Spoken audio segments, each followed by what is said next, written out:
Welcome to Markets Now. I'm Michelle Rook along with Scott Varilek with Kooima Kooima Varilek. We're seeing some higher price bias over in the livestock this morning, but a tough day to start off with here in the grains. And let's talk about the grains first of all, Scott, because it looks like, man, we're getting a lot of technical selling, and the corn market has been beat up pretty good on the charts. We got to hold here, don't we? Yeah, we do.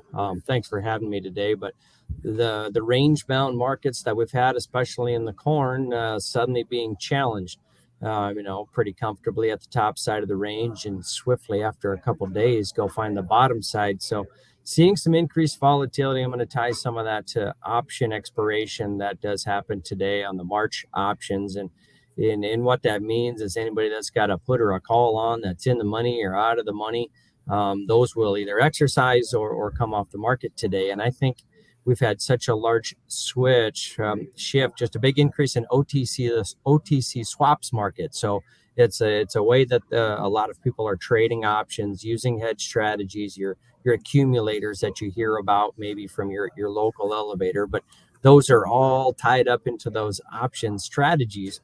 So as you get near, when those are going to all expire, there might have been some positions that were going to just stay on, let them exercise, or let them expire. Suddenly, after two quick breaks, there's a lot more defense that has to happen to kind of guard that position, or maybe it's a winning position either side. But so there's a lot of jockeying on that, creating some volatility.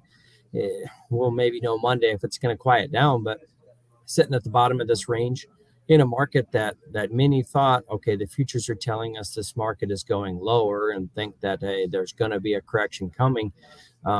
If it hits through the bottom of this range, we know how fast elevators can go down. So there's that little bit of risk there. If it does break out, are we going to see a bunch of change in positions? You already saw the funds getting out of quite a few corn contracts yesterday, and maybe the bears are going to have their shot if we do break out of the bottom side. But it just feels like 2 days ago we were talking about the top side. So right. And you have risk off with the outside markets. The Dow's down, the dollar's up here today.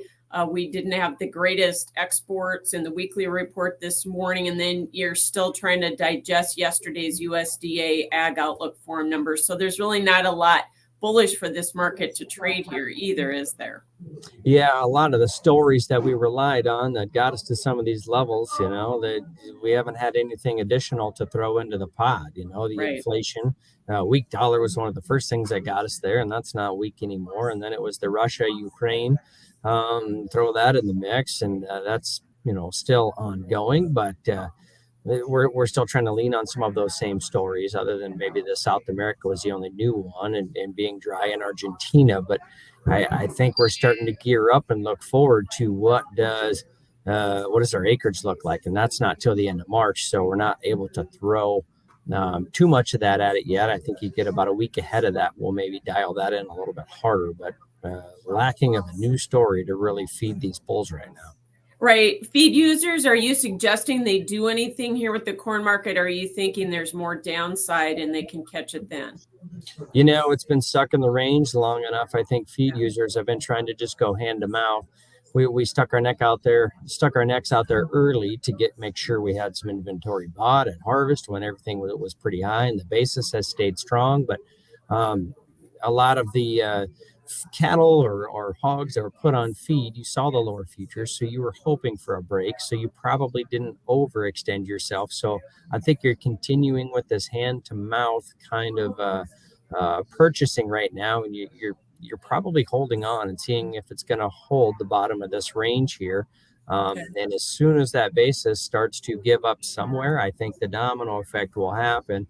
If the ethanol plants maybe go first, I think you're going to see the rest of them follow fairly quickly. So feed users, I'm going hand to mouth yet, and you're still hoping for a little bit of a break because you probably bought it higher than what you expected at the beginning anyway.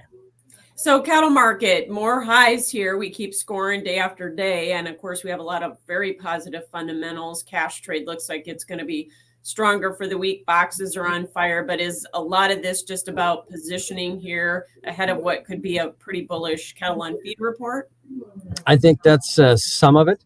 We've got a lower placement number expected. And I think, I'm not sure there was huge placements coming in January with the winter that we had anyway. So I think that that's going to be a correct. We're going to have a lower placement number, and the marketing looks pretty good. Cash is hanging on strong.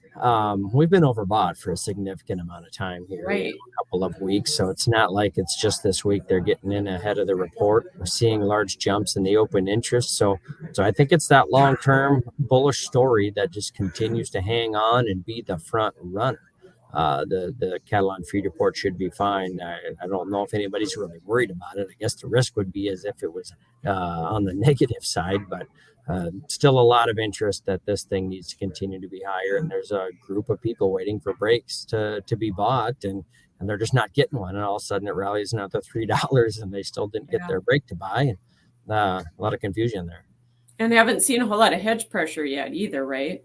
No, not a lot. And I think partly with the high feed costs, you don't have people running after hedges, but you look at some of these summer months and they're at some very appealing prices. So I think there's starting to be some interest there.